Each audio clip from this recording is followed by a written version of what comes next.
नमस्कार, मैं हूँ डॉक्टर शहला अग्रवाल। मैं एक डर्मेटोलॉजिस्ट हूँ और आपको सर्दी में अपना कैसे ध्यान रखें इन सब बातों पे आजकल हमारी गुफ्तगू चल रही है। देखिए, नॉर्दर्न इंडिया में हमारे यहाँ हीटेड कमरे नहीं होते हैं, हमारे घर हीटेड नहीं होते हैं और ईंट पत्थर के घर बने हुए होते हैं। जो बाहर की कंट्रीज़ हैं वहाँ इतनी ठंड होती है कि वहाँ इंटरनल हीटिंग की ज़रूरत होती है। और हमारे यहाँ अगर इन ईंट पत्थरों के घरों को हमने इंटरनल हीटिंग करनी शुरू की ना, तो हमारा बिजली की खपत और बिल आसमान को छू लेगा। तो हम अपने चारों तरफ की हवा को गर्म करके ही संतुष्ट हो जाते हैं और अपने ऊपर दो चार कपड़े हम लाद के सर्दी को निकाल देते हैं। वो सब इसलिए काम कर जाता है बिकॉज हमारे यहाँ सर्दी बहुत शॉर्ट लिव्ड होती है, 1-2 हफ्ते की बात होती है, वो किसी तरह हम लोग निभा लेते हैं। लेकिन जो एक्सट्रीम्स ऑफ एज होती हैं, जो छोटे बच्चे हैं और ख़ासकर 2 साल से छोटे जो बच्चे होते हैं या बुज़ुर्ग हैं, उनकी जो ये टेंडेंसी और कैपेसिटी है टेम्परेचर रेगुलेशन की, वो बहुत ज़्यादा कम होती है। और ख़ासकर बच्चों में, बिकॉज बच्चों का जो सरफेस एरिया है स्किन का, वो उनके टोटल वेट से बहुत ज़्यादा होता है। तो जो हीट लॉस है वो बच्चों में बहुत जल्दी हो जाता है। तो जो आप और मैं शायद उस सर्दी को झेल लेंगे, लेकिन छोटा बच्चा या जो बुज़ुर्ग हैं, क्योंकि उनकी स्किन में पैड ऑफ फैट नहीं होता, झुर्रियाँ पड़ जाती हैं, तो वो उसको झेल नहीं पाएंगे। उसमें क्या होता है कि हीटर आपने रूम में चलाया, चलिए आपने रूम को गर्म कर लिया, लेकिन अब दिक्कत ये हुई कि वो रूम की हवा में कोई सर्कुलेशन नहीं था, तो अब वहाँ पर सफोकेशन होने लगी। तो आपको हर चीज़ का ध्यान रखना है कि आप कर क्या रहे हैं। हम हवा को गर्म कर रहे हैं ना अपने आसपास की, लेकिन उसको एक टेम्परेचर पे ही गर्म करना है और उसमें भी सर्कुलेशन का बायस होना चाहिए। दरवाज़ा थोड़ा सा खुला हुआ होना चाहिए। हमें लगता है कि बंद करके बिल्कुल गर्म कर लें, पर वो नहीं होता है। आइए बात करते हैं कि किस तरह के हीटर्स मौजूद हैं और किस तरह के हीटर्स अलग अलग तरह से काम करते हैं। जो सबसे कॉमन हीटर होता है और जो आपने देखा होगा कि बाहर जो बैठे हैं, जैसे हमारे गार्ड्स हैं या घर में भी, वो है रॉड हीटर। तो वो रॉड हीटर सबसे सस्ता और सबसे कारगर है। उसकी सिर्फ एक ही नुकसान है कि उसका दायरा गर्म करने का बहुत छोटा होता है। तो जहाँ पर वो है, अगर एक सिंगल आदमी को उसके सामने बैठना है, वो बहुत अच्छा काम करेगा। लेकिन अगर आप चाहते हैं कि रूम जो है पूरा वो गर्म हो जाए, तो वो नहीं होता। उसमें एक कन्वेक्स सरफेस होता है जिसके आगे रॉड्स होती हैं, तो वो हीट यहाँ से आके डिफ्लेक्ट होती है और वो बड़ा अच्छा सा काम करती रहती है। लेकिन ये ड्राई हीटिंग हो रही है, तो यहाँ पर हवा को गर्म तो किया जा रहा है, लेकिन उसकी नमी भी ख़त्म की जा रही है। ज़्यादातर हीटर्स के साथ यही दिक्कत है। फिर दूसरा एक और हीटर आता है, जैसे हैलोजन हीटर बोलते हैं। उसमें ना लाइट बहुत तेज़ होती है। उसका फ़ायदा ये है कि उसमें एक तो आवाज़ नहीं होती और दूसरा वो धीरे धीरे हीट करता है, तो वो सडन ड्राइनेस नहीं कर देता। अब ये बताइए कि ड्राइनेस से नुकसान क्या है। इसी को तो हम बताते आ रहे हैं कि सारी सर्दी स्किन को ड्राई मत होने दीजिए।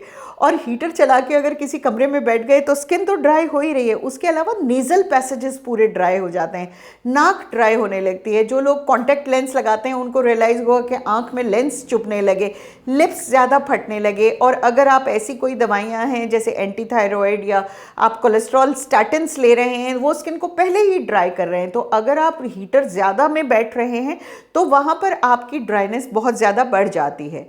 फिर जो दूसरा हीटर जो आमतौर पे सब जगह इस्तेमाल होता है और काफ़ी अच्छा काम करता है, वो इस तरह के रॉड वाले ब्लोअर हैं।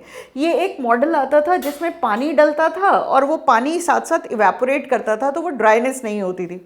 पता नहीं क्यों ये आना बंद हो गया है।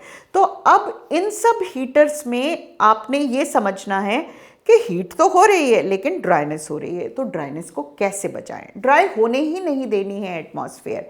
तो जो बड़े सिंपल से तरीके हैं, ये ऐसे छोटे छोटे ह्यूमिडिफायर अब बाज़ार में बड़े आराम से मिल रहे हैं। इसमें पानी डालिए, ये आपके जो नॉर्मल सी टाइप चार्जर है उसी से हो जाता है और हल्की हल्की स्टीम वो हवा में निकलती रहती है।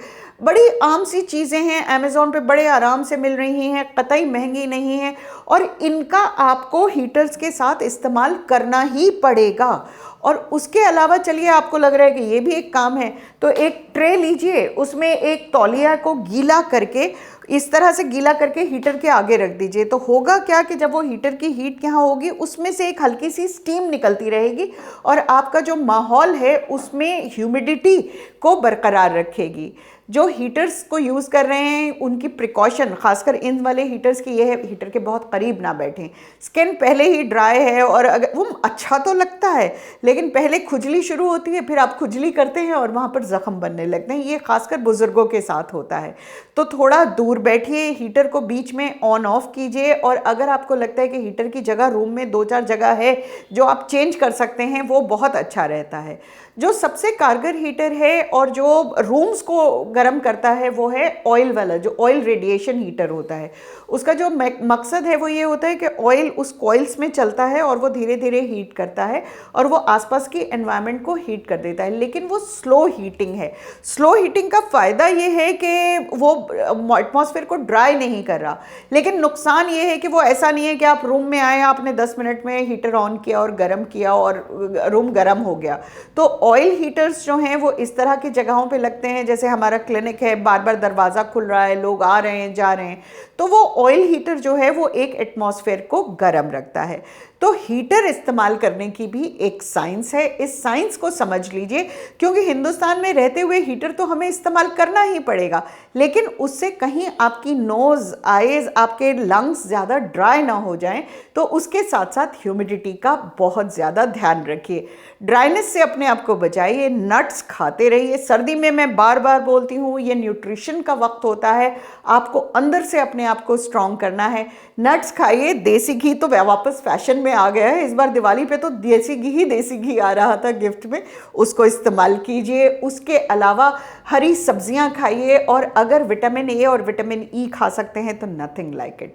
तो अपने आप को अंदर और बाहर दोनों से सर्दी से प्रोटेक्ट कीजिए।